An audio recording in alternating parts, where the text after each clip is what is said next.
Bueno, el problema nos decía que la probabilidad de que un tratamiento presente una reacción negativa al administrarse a una persona que tiene coronavirus y que se quiere recuperar es de 0,15. Si se le administra el tratamiento a 10 personas, bueno, tenemos que calcular la probabilidad de que haya una reacción negativa en los siguientes casos.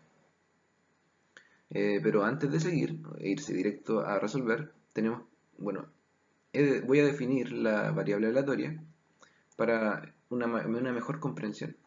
O sea, en este caso sería eh, el número de reacciones negativas que vamos a tener de esas 10 personas. Entonces, porque puede que ninguna de esas 10 personas tenga una reacción negativa, así como puede que las 10 tengan una reacción negativa. Entonces, nuestra variable aleatoria va a ir desde 0 hasta 10. Y ahora sí, pasamos a los ejercicios. Bueno, primero tenemos que ver en la mitad de las personas. La probabilidad de que haya una reacción negativa en la mitad de las personas. Entonces, de las 10 personas, 5 van a tener una reacción negativa. Bueno, tenemos que considerar que esto es como un caso de distribución binomial. Entonces, las probabilidades van a ser en cada evento constantes. Los eventos van a ser independientes. Y además van a tener solamente como probabilidad de éxito o fracaso. Entonces, la probabilidad de éxito para nosotros va a ser 0,15. O sea, la probabilidad de que la persona tenga una reacción negativa, porque es lo que estamos estudiando en este caso.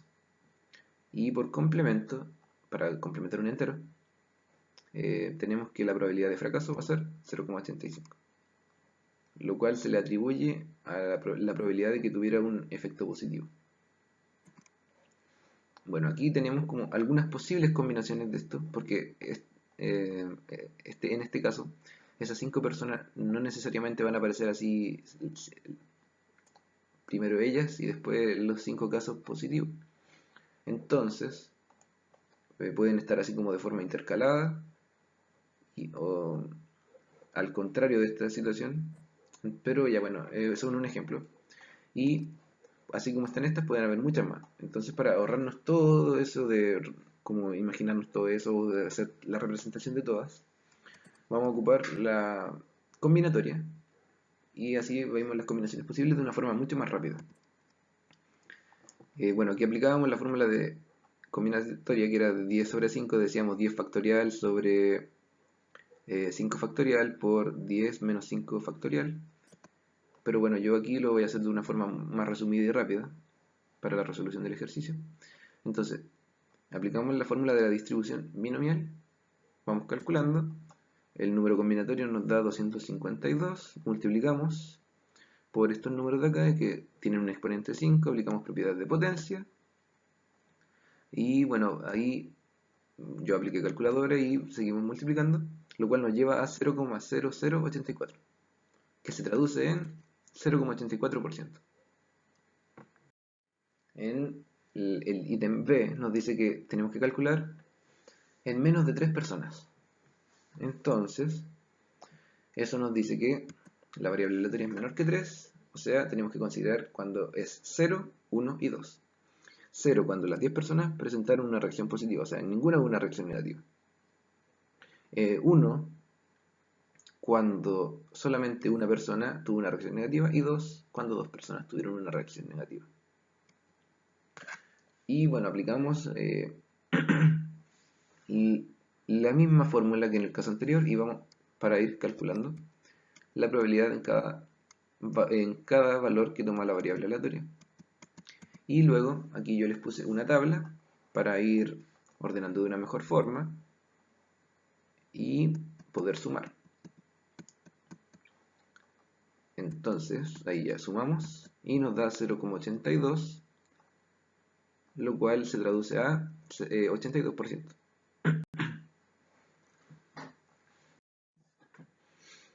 Bueno, en la C nos dice que de 8 a más personas. Es muy parecido al anterior, solamente que tenemos que considerar como los casos ya cuando hay más casos de reacción negativa. Entonces, pero aquí nos dice de 8 a más personas. Tenemos que considerar al 8, o sea, que la variable aleatoria sea mayor o igual a 8. Bueno, entonces calculamos la probabilidad de que sea la variable, o sea, de que sean 8 personas que tengan reacción negativa, aplicando la fórmula, la probabilidad de que sean 9 y la probabilidad de que sean 10.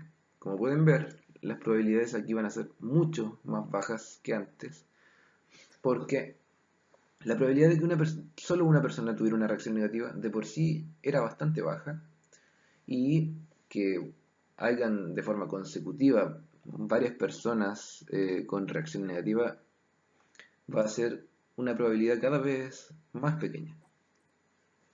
Pero bueno, continuemos y lo agrupamos en una tabla para facilitar los cálculos. Yo podría haber ahorrado esto un poco, pero o sea, lo puse igual para que se entienda que igual dan cierta probabilidad y no es cero, pero que la probabilidad va a tender a ser cero, porque son números muy bajos, o sea, muy pequeños. Bueno, en la D nos piden calcular que en ninguna persona haya una reacción negativa, perdón. O sea que la variable aleatoria sea 0.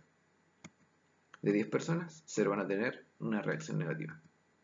Tenemos las mismas probabilidades y bueno, como todas van a tener una reacción positiva, va a ser lo mismo que esta la ubiquemos acá y esta acá, porque no vamos a considerar como si fueran así una persona, Juanito y Carlitos o Miguelito, lo que sea, sino que va a ser un caso que solamente nos importa si es positivo o negativo, y como son todos positivos, va a ser lo mismo. Entonces tenemos solo una combinación, lo cual, bueno, aquí aplicamos la fórmula y podemos ver que el número combinatorio nos va a dar 1, lo cual confirma que es solo una combinación. Y nos queda 0,1968, que se traduce a 19,68%. Bueno, y en el ítem E tenemos que calcular el caso en que todas las personas tengan una reacción negativa. Es como lo contrario del ítem anterior. De 10 personas, 10 tengan caso negativo, una reacción negativa, quiero decir. Y al igual que el anterior, es solo una combinación porque va a ser lo mismo que lo ubiquemos de igual manera porque son solo reacciones negativas. Aplicamos la fórmula y, bueno, resolvemos. Y como ya les dije, va a dar una probabilidad muy baja porque que hayan 10 personas negativas con una reacción negativa de forma consecutiva va a ser bastante difícil. Pero aún así sigue siendo probable, pero para este caso lo vamos a aproximar a 0. Y bueno, finalmente tenemos que calcular el número de reacciones negativas que vamos a encontrar por término medio, que es básicamente calcular la esperanza matemática y que en estos casos de distribución binomial se calcula multiplicando el número de experimentos por la probabilidad de éxito que tiene cada uno, que sería, bueno, en este caso 10 por 0,15, lo cual nos deja como resultado 1,5. Pero ese 1,5, ¿qué nos quiere decir? Bueno, que podemos interpretarlo como 1,5 de 10 personas, pero no puede haber 1,5 personas, entonces lo amplificamos por 2 para que nos quede un número entero arriba y decir de este modo que por cada 20 personas vamos a tener al menos 3 personas con una reacción negativa. Y bueno, eso es fundamental, o sea, eso era todo el problema acerca del coronavirus. Espero haberme expresado de una forma adecuada y que pudieran entenderme. Gracias y chao.